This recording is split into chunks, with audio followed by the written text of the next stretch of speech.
All right, let's dive into a really powerful story. It's a parable about learning, about choice, and maybe most importantly, about the stories we tell ourselves. The ones that can keep us stuck.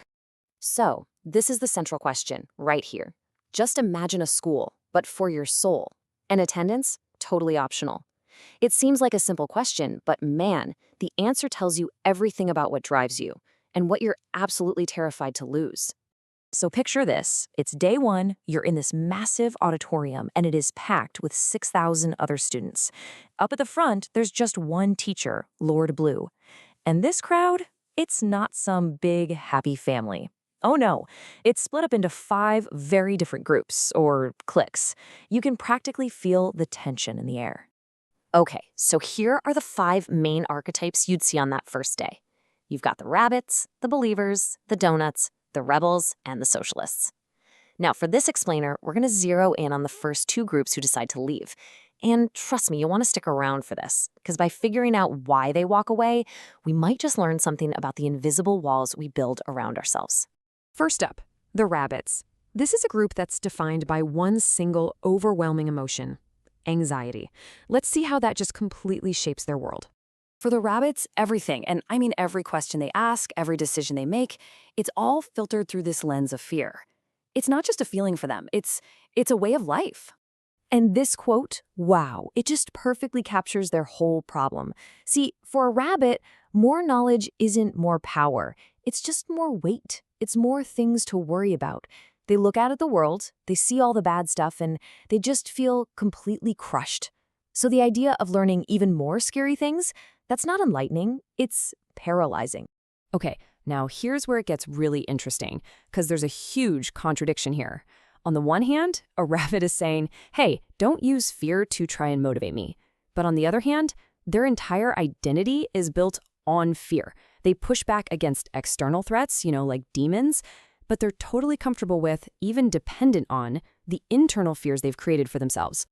And this gets right to the heart of it all.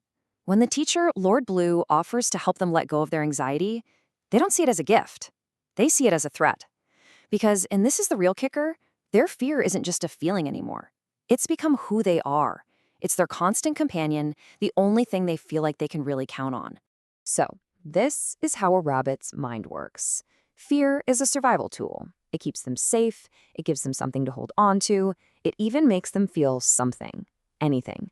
To let go of that fear would mean letting go of the one thing they believe is protecting them. And so, they leave. All right, let's shift gears. The day after the rabbits have all gone, another group stands up to speak. These are the believers, and they're coming from a completely different place, but their worldview is just as rigid. So if the rabbits were the archetype of fear, you can think of the believers as the archetype of fantasy. Their reality isn't built on what is, but on what they choose to believe is. Here's the core of their argument, and it comes from a student named Abby. She says she believes that salvation is, well, it's like a prepaid ticket to heaven.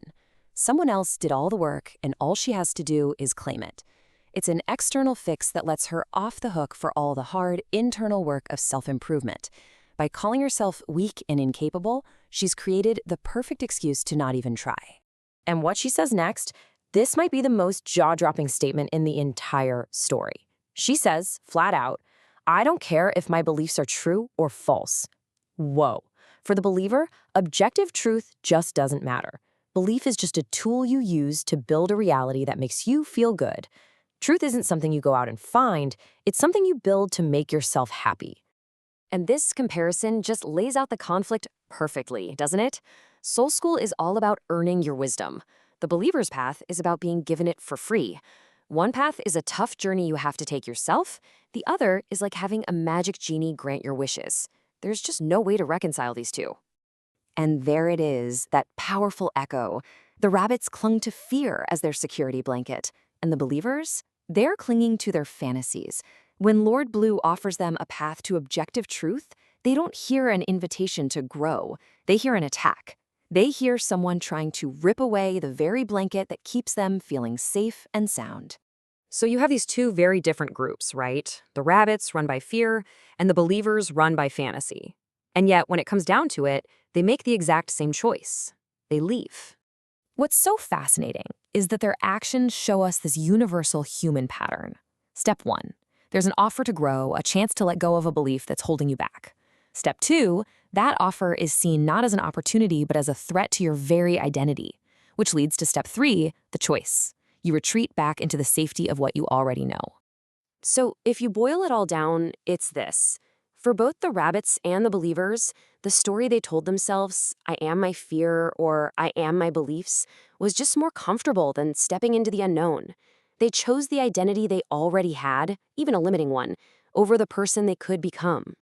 And that's where this whole parable turns the mirror back on us, you know? For the rabbits, the blanket was fear. For the believers, it was fantasy. So it really makes you wonder, doesn't it?